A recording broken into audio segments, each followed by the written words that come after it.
bipartisan support and now awaits a vote in the Senate. Third, and finally, enforcement.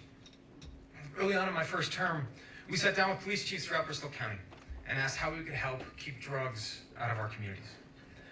They explained that even though they had some of the highest overdose rates in the Commonwealth, they were one of the few counties that were not designated as a high-intensity drug trafficking area, or HIDTA.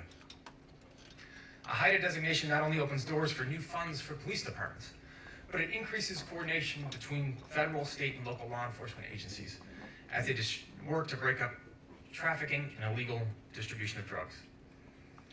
Earlier this year, thanks to the cooperation from all levels of government, led by the Fall River Police Chief, Bristol County finally received that HIDTA designation. Our congressional delegation understands that it is going to take a collective effort to try to combat this epidemic. My colleague, Congresswoman Catherine Clark, introduced a bill to help infants exposed to opioid addiction. Congressman Keating has authored legislation to promote technology that deters abuse of opioids. Congressman Steve Lynch has launched a bipartisan congressional caucus on prescription drug abuse to help our colleagues better understand this crisis. And in another major step forward, 2 weeks ago, the Senate passed a major piece of legislation that aims to reduce unnecessary prescriptions, lower overdose rates, and increase access to Narcan. Now, it's our turn in the House to act on a bill, and one of its first stops is actually going to be in my committee. As that process begins in the coming weeks, I'll be pointing towards our Commonwealth as an example for how this issue transcends politics.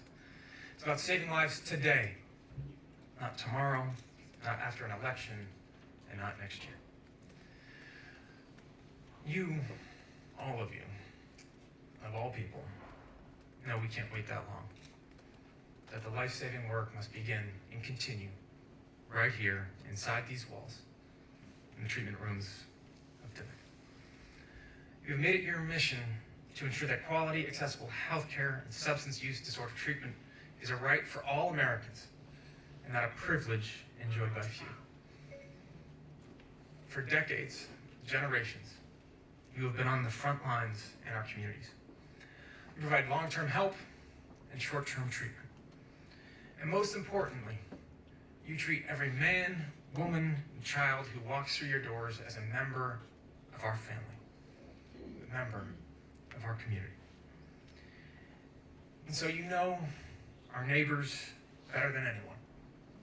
You know what works and where we fall short. You know what our most vulnerable families and friends and neighbors need. You have been there for them for decades. And doctor, they trust you. You know when government is helpful, our best intentions might miss the mark. So my responsibility, our collective responsibility in Washington, is to help and support you as you help and support those battling addiction. So I want to leave you all this morning with one simple ask. Please let me know how I can help. The reforms I spoke of a few moments ago were the result of phone calls and meetings, requests, demands from advocates and doctors on the front lines to policymakers in Beacon Hill and Capitol Hill. Folks, we need your insight. We need your stories. We need your expertise. We need your knowledge. We need your caring. We need your dedication if we are going to get this right. Thousands of families are counting on us, and we are counting on you. Thank you for all that you do. Thank you for what you will continue to do. And please let us know how we can be your partner in this fight. Thank you.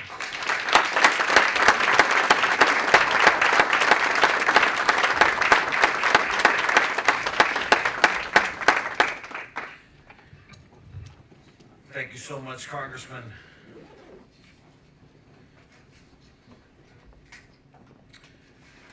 Now I'd like to, for the past hour or so, we've heard from all the policymakers, those people who've been making a difference in the state houses and Congress, in City Hall, in the organizations here at Dimick. But now let's hear from someone who's out there and who's also in recovery and who lives at my sister's house here at the Dimick Center to share her story, because it's with her story that we really learn. So let's start off with you, Kimberly Reardon. Come and join us.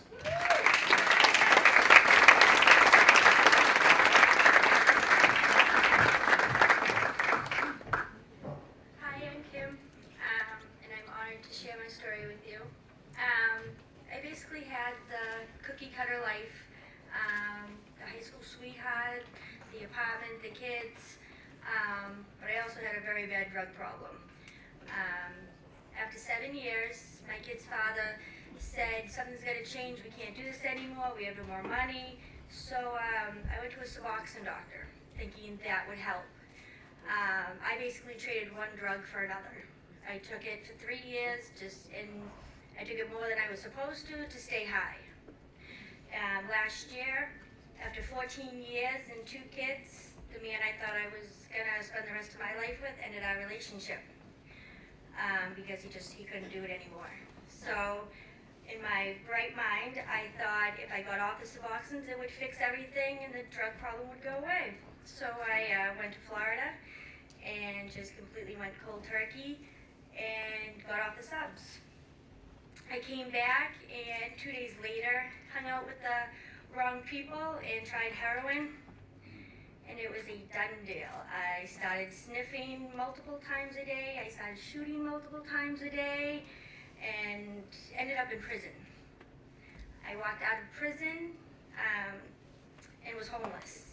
I called 25 places in all, 7 places told me they could not take me because I was sober to go get high, and then they could help me. And I told them, if I go get high, I'm not calling you back. But luckily I had my higher power that he'd send me my guardian angels, me and my Shane Johnson that never met me, came and picked me up at the homeless shelter and drove me to PATS. About 4 hours later, I was on my way here to Dimick to the CSS program, Women's Renewal, the only place that would take me sober. I completed that program after 14 days and got accepted to my sister's house here at Dimick, on the next level down. In 1 week, I will have 6 months clean.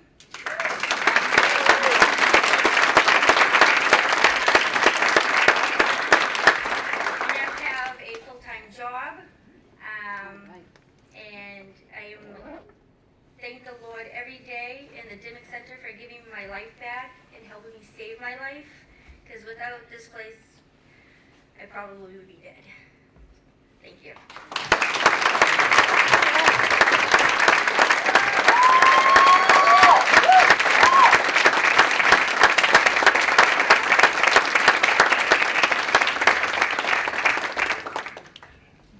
Thank you so much for sharing your story with us, Kim. We know this isn't easy. This is actually, you know what? We don't know. We really don't know. So you coming up here, we know that it's a part of your success, and we're so proud of you. Now it's up for someone who we know who's come up a couple times before. Rob, where are you, Rob? Come and join us. There's Rob Camille, who's come and spoke to us in the past, and somebody we're very proud of as well. Come on, Rob. Good morning. I'm Rob. I'm a drug addict and an alcoholic, but I'm in recovery. I'm coming up on 9 months clean.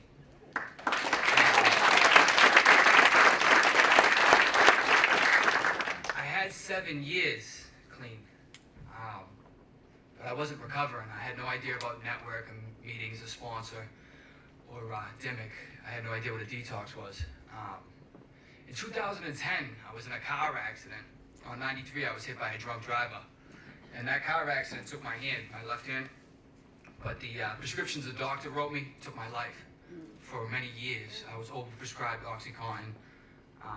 It quickly led to heroin. The disease progressed and everything escalated, and my life became completely unmanageable and out of control. I've been here at Dimmick in the detox 14 times. I couldn't get it right. I've been to Brockton High Point and other facilities somewhere between 40 and 45 times. It just never clicked with me. There was so many aspects to my disease. See, my disease is powerful. My disease likes to trick me, unlike other diseases. My disease likes to tell me I'm okay. My last time in treatment, the 14th time here in the Dimmick Center, I was asked to go across the street to the John Flowers Recovery Home. It was a 6-month residential halfway house. That was the first blessing in my process. I went to John Flowers, and there I was able to. They taught me how to sit with the person that I despise the most, myself. They taught me how to be able to stay by myself in a room and think about my life and who I was, and that made me really, really uncomfortable for a long time. And by doing the work, changing behaviors, learning new behaviors, getting very, very uncomfortable, I was able to grow. And you know, they taught me life skills that I simply forgot when I'm sticking a needle in my neck. I don't know how to shower.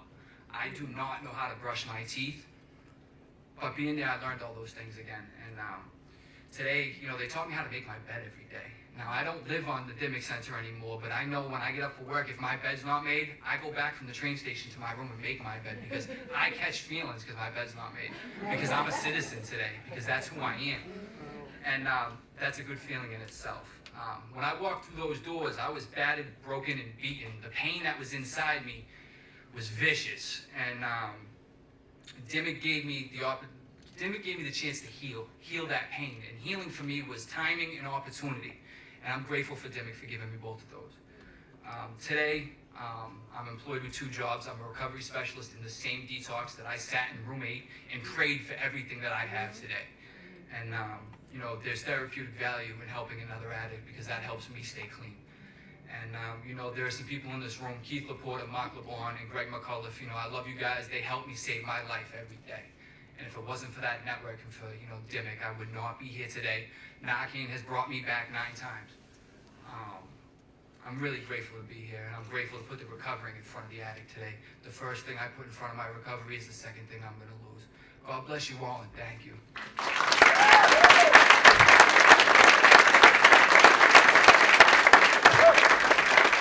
Great job, Brian. Did you do great? Like I said, this isn't easy. And we don't know, but your stories put us in check. And we know this is what brings us forward.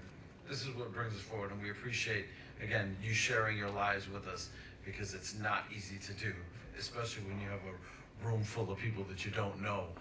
But you do it so eloquently, and you do it graciously, and again, your class acts. Thank you so much. You know, thank you to everybody for being here today. You know, there's a few that have left, but the spirits are here. But all of you that have been a part of this today,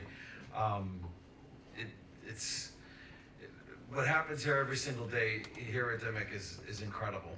And this Breakfast of Champions allows for all of us to talk about where we're at, but also where we need to be. The challenge that we had last year was a big one, and we met it. And actually, under Dr. Minter Jordan's leadership, we surpassed it a little bit. But as the governor, as the mayor, as the congressman, and all of us say, it's not over. This place needs your support. And by you being here today, you continue to solidify that support. And we're appreciative of that support, because we will find the solutions here. And we'll find the solutions under the leadership of Dr. Minter Jordan, this incredible board of directors under the leadership of Flash Wiley, and all of you who are here today. A special thank you also to Ms. Bennery Wiley, who's got her man's back all the time, and is always a leader in her own right here in our community. Thank you for being here as well. But to all of you, thank you for your commitment to the Dimmick and to the residents of this city and this Commonwealth. Have a good day, everybody.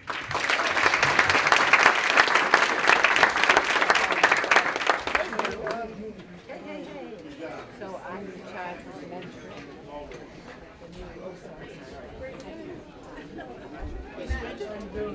Man, how you doing? All right, good to see you. All right, hey, you must want some money from me or something. I owe you some money or something.